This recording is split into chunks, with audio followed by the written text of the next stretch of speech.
गुरु प्यारी साध संगत जी, प्यार भरी राधा स्वामी जी, साध संगत जी, आज की वीडियो को पूरा ज़रूर देखिए। अगर वीडियो अच्छी लगती है तो वीडियो को ज़रूर लाइक और चैनल को सब्सक्राइब करना मत भूलिएगा। साध संगत जी, आज की जो साखी है वह सच्ची घटना पर आधारित है। तो साध संगत जी, संगत से यही दरखास्त है कि साखी को पूरा सुनने की कृपालता ज़रूर कीजिएगा। साध संगत जी, जैसा कि आपको पता है कि बाबा जी इन दिनों जो है फ़ॉरेन में टूर कर रहे हैं। तो बाबा जी ने परसों जो है टोरंटो में जो है क्वेश्चन आंसर का प्रोग्राम किया था। तो आज की जो साखी है वह सच्ची घटना पर आधारित है। साध संगत जी, जैसा कि आपको पता है कि बाबा जी जब भी आते हैं तो अपनी कोठी में रहते हैं। तो साध संगत जी, ऐसे ही जब बाबा जी सुबह सुबह अपनी कोठी में से जब जो है वह शासन कर कर आए तो बाबा जी ने देखा कि एक सेवादार बड़ा ही घबरा कर वहाँ पर खड़ा हुआ था। तो बाबा जी ने कहा कि क्या हुआ है, तुम ऐसे क्यों खड़े हुए हो? तो वह बाबा जी से कहता है कि बाबा जी, मैं आपको कुछ दिखाना चाहता हूँ। बाबा जी कहते हैं, बेटा ऐसी कौन सी चीज़ है जो तुम मुझे दिखाना चाहते हो? तो वह कहता है कि बाबा जी, वो सामने मैंने झाड़ियों में बहुत ही लंबा सांप जाते हुए देखा है। तो बाबा जी कहते हैं, तो बेटा वो जो है कहीं भी आ जा सकते हैं। तो वो कहता है, बाबा जी आज सोमवार है। तो बाबा जी कहते हैं, हाँ। तो बाबा जी, आज सावन का पहला सोमवार है, इसे देखना शुभ है। तो बाबा जी कहते हैं, बेटा सबकी श्रद्धा जो है जुड़ी होती है और ये बेचारा तो तुमसे डरता फिर रहा है और तुम इससे डर रहे हो। तब वह कहता है कि बाबा जी आप सही कह रहे हैं। तब बाबा जी कहते हैं कि बेटा आराम से, कहीं चोट ना लग जाए। तो वो कहता है, बाबा जी चिंता मत कीजिए और आप भी अंदर चले जाइए, क्या पता ये आपको नुकसान ना पहुंचा दे। बाबा जी कहते हैं, बेटा मुझे वो नुकसान नहीं पहुंचाएगा, तुम जो है अंदर चले जाओ। तब बाबा जी ने कहा, नहीं बेटा तुम जो है वहाँ पर बैठ जाओ और वह खुद ही बाहर आ जाएगा और किसी तरह का किसी को कोई नुकसान नहीं पहुंचाना। तो वो कहता है, बाबा जी मुझे तो बहुत ज़्यादा डर लग रहा है। तो बाबा जी कहते हैं, बेटा डरने की क्या बात है, वह बेचारा तुम्हें कौन सा कुछ कह रहा है? तो वह कहता है कि हाँ बाबा जी आपने बिल्कुल सही कहा है। बाबा जी कहते हैं, वह बेचारा अपने कर्मों का मारा जो है अपनी योनियों को भुगत रहा है और तुम ऐसा क्यों कर रहे हो?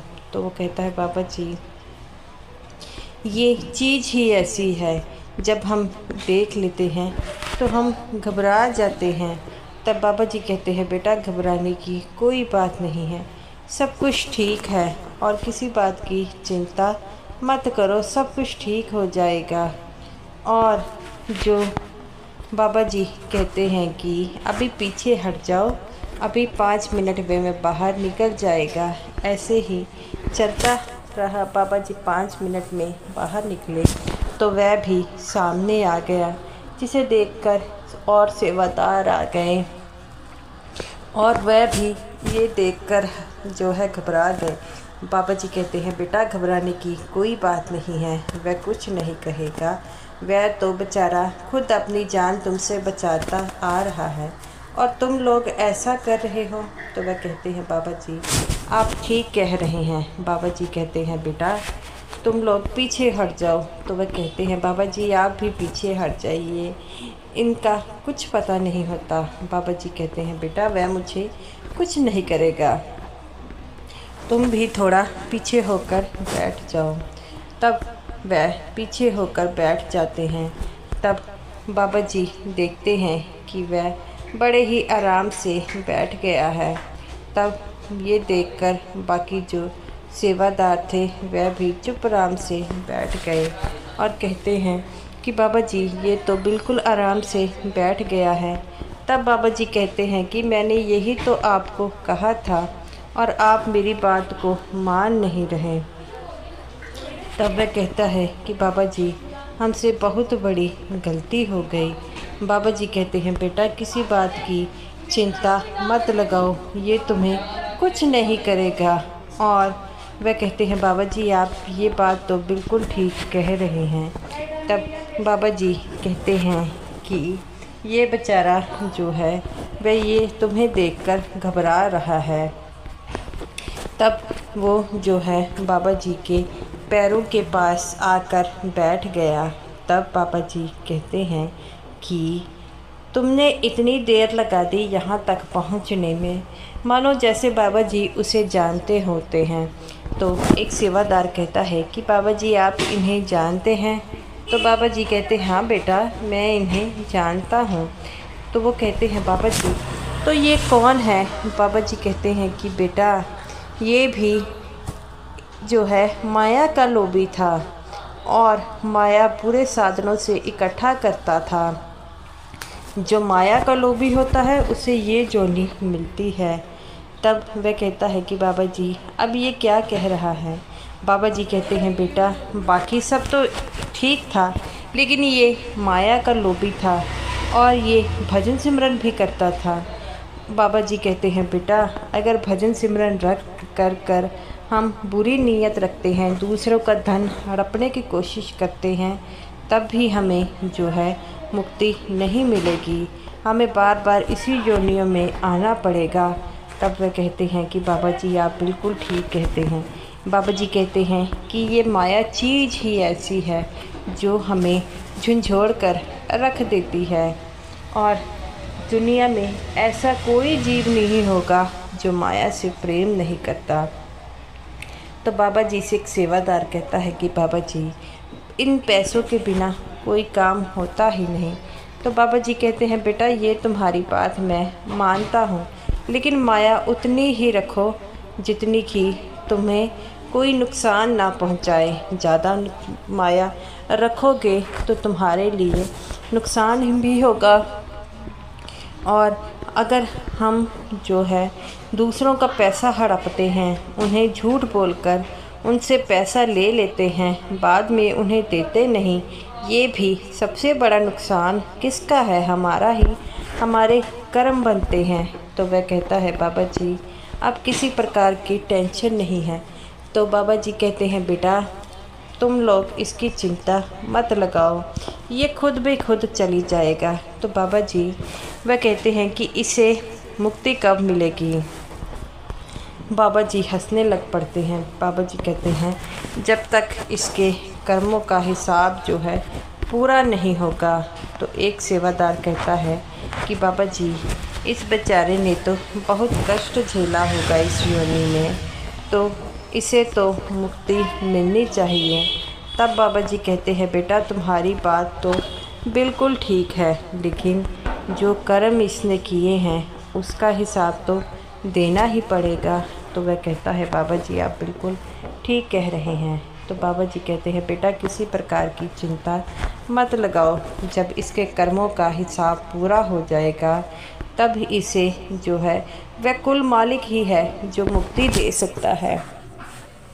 तो बाबा जी कहते हैं इसीलिए तो मैं अपने सत्संगियों को यही बात समझाता हूँ कि जो है कर्म जो अपने अच्छे रखो। अगर हम कर्म अच्छे नहीं रखेंगे तो चाहे कितना ही भजन सिमरन कर ले कोई फ़ायदा नहीं होगा, क्योंकि कमरों का कम जो है लेखा जोखा वह हम सबको देना पड़ता है। तभी एक सेवादार कहता है कि बाबा जी क्या हम इसे पकड़कर जंगल में छोड़ आएं? तो बाबा जी कहते हैं बेटा यहाँ से जंगल कितना दूर है? तो बाबा जी कहते हैं वह कहता है बाबा जी सिर्फ आधा घंटे की दूरी पर है। तब बाबा जी कहते हैं बेटा कोई बात नहीं, मैं भी तुम्हारे साथ चलूँगा। तो वह कहते हैं बाबा जी आप मत जाइए, आपको जाने की कोई ज़रूरत नहीं है। तो बाबा जी कहते हैं क्यों बेटा, मैं जा नहीं सकता? तो वो कहते हैं नहीं नहीं बाबा जी ऐसी कोई बात नहीं, बस आपको तकलीफ़ होगी। तो बाबा जी कहते हैं बेटा तकलीफ़ कैसी, नेक काम में कोई तकलीफ़ नहीं होती और मैं जाऊंगा। तभी बाबा जी कहते हैं इसके लिए एक बोरी का मुंह खोलो, ये खुद ही बीच में चला जाएगा। तो वो कहता है बाबा जी इसे पकड़ना पड़ेगा। बाबा जी कहते हैं बेटा इस बात की तुम टेंशन मत लगाओ, ये खुद ब खुद ही चला जाएगा। बाबा जी ने जैसा किया उसने वैसा ही किया। तब वह कहते हैं बाबा जी आप जैसा जैसा कह रहे थे उसने वैसा ही किया। तो बाबा जी कहते हैं बेटा ये खुद ही जंगल में जाना चाहता है, इसे पता है कि जंगल इसके लिए महफूज है यहाँ से। तो बाबा जी की बातें सुनकर सारे सेवादार हैरान हो जाते हैं और वह जो है सेवादार वह कहते हैं कि बाबा जी हम इसे गाड़ी में छोड़ आते हैं। तो बाबा जी कहते हैं बेटा मैं भी तुम्हारे साथ जाता हूँ। और बाबा जी उन सेवादारों के साथ गाड़ी में बैठकर खुद चले जाते हैं। वहाँ पर बहुत ज़्यादा जंगल होता है, वहाँ पर गाड़ी रोकते हैं। तो बाबा जी कहते हैं कि बेटा इन घने जंगलों में कई तरह के जानवर होंगे। तो एक सेवादार कहता है कि हाँ जी बाबा जी आप बिल्कुल ठीक कह रहे हैं, यहाँ पर कई तरह के जानवर आते हैं और कई तरह के जो ऐसे भी जानवर होते हैं जिन्होंने हमें कभी देखा ना होता है। बाबा जी कहते हैं बेटा सारे अपने अपने कर्मों का हिसाब दे रहे हैं, कर्मों का हिसाब सबको देना पड़ता है। वो कहते हैं बाबा जी आप बिल्कुल ठीक कह रहे हैं, कर्मों का जो नियम है वह बड़ा ही अटल है और कर्मों के नियम से कोई नहीं बच पाता। बाबा जी कहते हैं बेटा किसी बात की चिंता मत करो, सब कुछ ठीक हो जाएगा। तभी बाबा जी उसकी खुद बोरी खोलते हैं और वह जो था बाबा जी की तरफ देखता है और जंगल की तरफ जाने लग पड़ता है। सेवादार बाबा जी से कहते हैं कि बाबा जी शायद ये भी जंगल में जाना चाहता था। तब बाबा जी कहते हैं हाँ ये भी जंगल में जाना चाहता था, इसीलिए तो ये इतना उतावला था और तुम लोगों को देखकर ये डर रहा था। और तुम लोग इससे कभी भी मेरी बात का एक अमल करो कि बेजुबान जो जानवर है उस पर कभी भी जुल्म मत ढाओ, क्योंकि कर्मों का हिसाब बहुत जो है बुरा है और तुम्हें भी कर्मों का हिसाब देना पड़ेगा। आज तुम जिसके साथ जैसा करोगे कल वैसा ही तुम्हारे साथ होगा। तब बाबा जी कहते हैं बेटा अब हमें जाना चाहिए। तब वह कहते हैं हाँ बाबा जी हमें जाना चाहिए। बाबा जी कहते हैं बेटा इस बात के बारे में किसी को मत बताना। सभी सेवादार कहते हैं बाबा जी अगर आपने कह दिया तो हम ऐसा ही करेंगे। तब बाबा जी कहते हैं बेटा इसी तरह जब भी कोई अच्छा काम करो इस बात का कि किसी को इस बात के बारे में पता ना लगे, क्योंकि अगर हम किसी को पता लगता है तो हमारे जो अच्छे कर्म हैं वह नहीं बनते। तो वह कहते हैं बाबा जी आप बिल्कुल ठीक कहते हैं। बाबा जी कहते हैं बेटा हमेशा ही अपना काम दूसरों की भलाई में लगाओ, तभी तो हम जो है दुनिया में जो रह पाएंगे। ये दुनिया हमें जो है वह कई तरह की मुश्किलें आती हैं, लेकिन हमें उन मुश्किलों से निकलना होगा, तभी तो हम इस दुनिया में आए किस लिए है, कर्मों का हिसाब देने। अगर हमारे कर्म अच्छे होते तो हमें ये जोनी मिलती नहीं। वह कहते हैं बाबा जी आप बिल्कुल ठीक कहते हैं। बाबा जी कहते हैं कि इन योनियों से अगर बाहर निकलना है, इन 84 के जेल खाने से बाहर निकलना है, तो उसके लिए उत्तम योनि जो है इंसान की बताई गई है। और इंसान होकर भी अगर हम भजन सिमरन नहीं कर पाते तो ये कैसे हो सकता है। वे कहते हैं बाबा जी आप बिल्कुल ठीक कह रहे हैं। बाबा जी कहते हैं कि अब हमें सब जाकर अपने अपने कामों में बिज़ी हो जाना है। तो वह कहते हैं बाबा जी आप में इतना दरिया दिल, आप में इतनी विनम्रता कहाँ आती है। बाबा जी कहते हैं बेटा विनम्रता सब में होती है, लेकिन हम विनम्रता नहीं दिखा पाते। क्यों? क्योंकि हम माया जो है मन के चक्कर में फंस जाते हैं और जो मन हम पर भारी हो जाता है, मन ने हमें गुलाम बनाया है। हमें मन का गुलाम नहीं बनना, बल्कि मन को गुलाम बनाना होगा। तभी तो ये ज़िंदगी सफल होगी। तो गुरु प्यारी साध संगत जी, ये रही मेरी आज की वीडियो अच्छी लगी हो तो लाइक कीजिएगा और समूह साध संगत जी को मेरी तरफ से प्यार भरी राधा स्वामी जी। और साध संगत जी, इस वीडियो को ज़्यादा से ज़्यादा शेयर ज़रूर कीजिएगा।